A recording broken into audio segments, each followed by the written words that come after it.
हैदराबाद में एक कत्ल हुआ और जब पुलिस को इस बारे में पता चला तो पुलिस के तमाम आला अधिकारी इस कत्ल को उलझाने के लिए उन्होंने कई सारी टीमें बनाई। और जब इस कत्ल का पर्दाफाश हुआ तो पुलिस वाले भी सोचने पर मजबूर हो गए कि आखिर कोई ऐसा कैसे कर सकता है। एक पत्नी ने जो कि अपने प्रेमी के साथ मिलकर अपने पति का कत्ल किया था और फिर उसी प्रेमी को प्लास्टिक सर्जरी करवाई और पति का शक्ल दिया और एक गलती से उसका प्रेमी और पत्नी सलाखों के पीछे जाती हैं और जो एक सच निकलकर सामने आता है वह वाकई में हैरान और परेशान कर देने वाला था।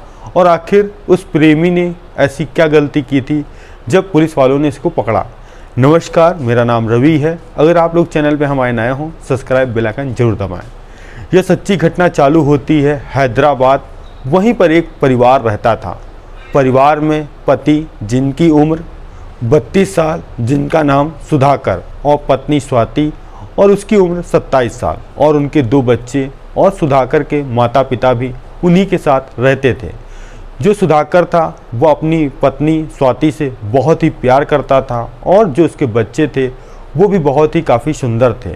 अब काम के सिलसिले में जो कि सुधाकर 1 महीने में 10 से 15 दिन वह बाहर रहता था और उसकी पत्नी जो कि बच्चे और माता पिता के साथ उसी घर पे रहती थी। अब कहीं ना कहीं उसको अकेलापन लग रहा था और जो पति के ना होने की कमी भी महसूस हो रही थी। उसी बीच स्वाति की घर में अचानक तबीयत खराब हो जाती है और वह अपना इलाज कराने के लिए पास के ही अस्पताल दवाई लेने जाती है। तभी वहाँ पर एक व्यक्ति जिसका नाम राजेश, जो कि फिजियोथेरेपी था, और तभी उसकी स्वाति से मुलाकात होती है राजेश की। और दोनों की मुलाकात जब ज़्यादा देर तक बातचीत होती है तो राजेश स्वाति से कहता है, क्या मैडम आपका मुझे नंबर मिल सकता है?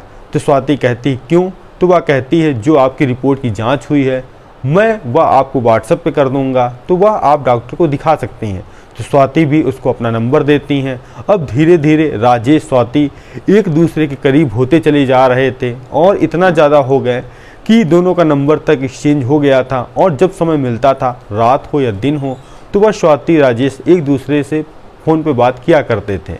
अब फ़ोन पे बात करने के साथ साथ एक दिन राजेश कहता है कि मुझे शाम को तुम इस जगह पर मिलो और मैं तुमको घुमाने ले चलूँगा। स्वाति जो कि तैयार होकर राजेश से मिलने जाती है। तो यह दोनों बाहर घूमने के लिए जाते हैं और काफ़ी समय बिताते हैं। और बिताने के साथ साथ जब अंधेरा होता है तो वह अपने घर चली जाती है। तभी एक दिन स्वाति अपने कमरे में बैठकर एक तेलुगु पिक्चर देख रही थी और उसमें देख रही थी कि एक प्रेमी अपनी प्रेमिका को पाने के लिए ऐसा कुछ कदम उठाया जिसको वह देखने के बाद उसके भी दिमाग में एक आइडिया चालू हो गया और वह अपने प्रेमी को बताती है कि अब मैं तुमसे ज़्यादा दूर नहीं रह सकती और जो मेरे पति हैं अब इनका तुम छुटकारा कैसे भी करके तुम दिलाओ। तभी राजेश और स्वाति मिलकर एक खौफनाक प्लान बनाते हैं और प्लान इतना खौफनाक था जिसको सुनने के बाद आप भी हैरान और परेशान हो जाएंगे। जो सुधाकर था वह जो काम के सिलसिले में बाहर गया था वह घर आता है। घर में अपने बच्चों के लिए कुछ गिफ्ट लाया था, बच्चों को देता है। बच्चे और सुधाकर स्वाति खाना सभी लोग खाते हैं और खाने के बाद सो जाते हैं। जो उनके माता पिता सुधाकर थे वो ऊपर कमरे में रहते थे और जो सुधाकर और उसकी पत्नी थी वो लोग नीचे रहते थे। अब रात के 9 बजे सुधाकर खाना खाकर सो गया। तभी स्वाति ने अपने प्रेमी राजेश जो कि एक प्राइवेट अस्पताल में नौकरी करता था उसको बुलाया और वह राजेश एक इंजेक्शन नशीला लेकर आता है, सुधाकर के कमर में लगा देता है, जिसको लगाने के बाद वह बिल्कुल बेहोश हो जाता है। अब स्वाति जो कि तकिया पास में रखा हुआ था अपने पति के गर्दन में लगाती है और उसको तब तक दबाए रखती है जब तक उसके प्राण नहीं निकल जाते हैं। अब उसकी मौत हो गई थी। तभी एक राजेश जो कि बोरी लेकर आता है और उसके बेटे को या कहें सुधाकर के शव को उस बोरे में रखता है और वह उसकी पत्नी के माध्यम से एक जंगल जो कि महबूब नगर जो कि हैदराबाद में है, सुनसान इलाका है, वह अपनी बाइक में उसको रखता है और उसकी पत्नी में सुधाकर की बैठती है।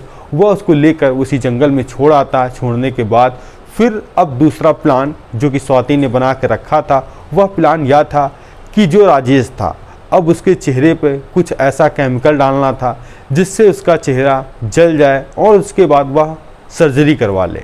अब जैसे ही दूसरी तारीख आती है 28 नवंबर 2017 सुबह के करीब 10 बजे स्वाति जहां पर राजेश को बुलाया था और वहीं पर उसको बुलाती है और दोनों गले मिलते हैं और कहते हैं बहुत ही जल्द तुम मेरे पति हो जाओगे और इसके लिए तुम्हें कुछ दर्द सहना पड़ेगा। तो राजेश हंसकर कहता है कोई बात नहीं। वह दोबारा फिर से गले स्वाति के मिलता है और तभी जो स्वाति थी उसके चेहरे पर कुछ ऐसा डालती है जो कि उसका चेहरा थोड़ा जल जाता है और उसके साथ उसको एक हॉस्पिटल में एडमिट कराया जाता है। तभी स्वाति जो कि सुधाकर के माता पिता को फ़ोन करती है और कहती है कि आपके बेटे का एक्सीडेंट हो गया है और एक्सीडेंट इतना भयंकर है क्योंकि उसका चेहरा अब पहचान पाना मुश्किल है और मैं एक अच्छे से अस्पताल में लेकर आई हूँ और जहाँ पर अब डॉक्टर बोल रहे हैं इनकी प्लास्टिक सर्जरी करवानी पड़ेगी। अब राजेश जो कि अब बन चुका था सुधाकर और वह जो उसकी महबूबा थी स्वाति थी उसी के पास लेटा था और डॉक्टर उसका इलाज कर रहे थे। और इसी बीच जो सुधाकर के माता पिता पहुंचते हैं अपने बेटे को देखने के लिए, क्योंकि अब उनको क्या पता था उनके बेटे का कत्ल हो चुका था और जो अस्पताल में एडमिट था वह उनका बेटा नहीं जो कि उनकी बहू का प्रेमी था, जो कि वह कातिल था। जैसे ही माँ बाप सुधाकर के डॉक्टर के पास पहुँचते हैं और पूछते हैं क्या इसका स्टेटस है, तो डॉक्टर कहते हैं बहुत ही जल्द हम इसको सही कर देंगे। तभी सुधाकर के माता पिता कहते हैं कि जितना भी पैसा लगेगा सर्जरी में हम लगाएंगे मगर इलाज में कोई कमी नहीं आनी चाहिए। और इसके साथ साथ जब सुधाकर के रिश्तेदारों को यह बात पता चलती है कि उसका बहुत भयंकर एक्सीडेंट हो गया है और जो कि गंभीर चोटें चेहरे पर आई हैं और अब प्लास्टिक सर्जरी होना है, तो जितने नाते रिश्तेदार थे सब देखने के लिए अस्पताल पहुँचते हैं। और कुछ रिश्तेदार जब बात कर रहे थे तो वह जो राजेश था कहीं ना कहीं गोलमोल जवाब दे रहा था। तो अब कहीं ना कहीं कुछ लोगों को पता चल रहा था ऐसा तो नहीं दिमाग में कोई चोटें आई हैं इसलिए उसकी याददाश्त थोड़ी जा रही है। तभी पत्नी जो थी उसकी सुधाकर की थी स्वाति, वह कहती है कि अभी यह कुछ बताने की अवस्था में नहीं है। और माता पिता कुछ बात करते हैं तो वह बात नहीं करता है राजेश, क्योंकि वह उसका बेटा था ही नहीं, वह तो एक आरोपी था। अब वह कैसे दूसरे की एक्टिंग कर सकता है। तभी जो माता पिता एक मटन सूप लेकर आते हैं, जो कि सुधाकर को मटन खाने का बहुत शौक था और वह सूप भी एक हफ्ते में 3-4 बार लिया करता था। अब जैसे ही सुधाकर के माता पिता उस शख्स को मटन सूप देते हैं और वैसे ही वह कह देता है कि मैं यह सूप नहीं पीता हूँ, मैं तो शाकाहारी हूँ। अब जैसे ही यह बात बोली उस राजेश ने, वैसे उसके माता पिता को कहीं ना कहीं शक हो गया कि मेरा बेटा इतना शौकीन था मांसाहारी का, अब ये शाकाहारी कैसे हो गया। अब उनके यह कहीं ना कहीं बात खटक रही थी। तभी जो सुधाकर का छोटा भाई था, उनके माता पिता जो कि बात कहीं दूसरी जगह रहता था, उसको फ़ोन किया और बुलाया अस्पताल कि आ जाओ बेटा, तुम्हारे भाई में कुछ मुझे शक लग रहा है, क्योंकि उसका चेहरा तो वैसे भी नहीं पहचान में आ रहा है और जो उसकी हरकतें हैं वह सबसे अलग हैं। अब उसका छोटा बेटा आता है। अब जो उसके माता पिता और रिश्तेदार जो कि सुधाकर के बीच कुछ ऐसी इंपॉर्टेंट बातें थी, या तो उसकी पत्नी जानती थी या तो उसके घर वाले जानते थे।